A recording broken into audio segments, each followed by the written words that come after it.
South Carolina, Mr. Scott, and a Rules Committee member. Gentleman from South Carolina is recognized for 2 minutes. Thank you, sir. Let me first thank Sheriff Nugent from Florida. Sheriff, you're doing a fantastic job with this rule. I thank you for leading this important debate. I'd like to ask a simple question of my friends who oppose the whole concept of a balanced budget amendment. What makes us, the federal government, any different than the state and local governments who have to abide under a simple balanced budget concept? But more importantly, what makes us any different than the 74% of Americans in a CNN poll who simply say that a balanced budget amendment is in the best interest of the citizens of this country?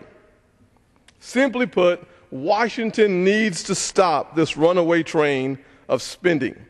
So often, too often even, it seems that this town has lost sight of the fact that taxpayer dollars don't just appear from some magical piggy bank, but rather are paid by hard-working American families. We have a duty to spend these dollars wisely, and unfortunately, in this town, that simply doesn't happen very often at all.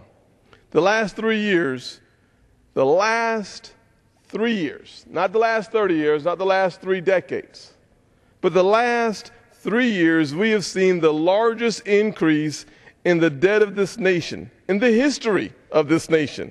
And it is very clear, a constitutional amendment is the strongest option we have today to ensure that this doesn't happen again.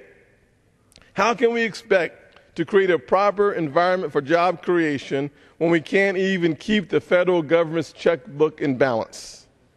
How does the current administration think we can continue to force small businesses to completely revamp their budgets under an onslaught of burdensome regulations while Washington does not have to do the same thing? Thank you, Sheriff. It simply doesn't make sense. We should get this work done. We should get this fixed today. And I will say, as a part of the majority-making class of 2010, with 86 out of the 87 freshmen on the Republican side supporting some form of the balanced budget amendment, we should move forward now. The American people demand it, and they should get it. Thank you. Gentleman's time has expired. The gentleman from Florida, Mr. Hastings. Thank you very much, Mr. Speaker.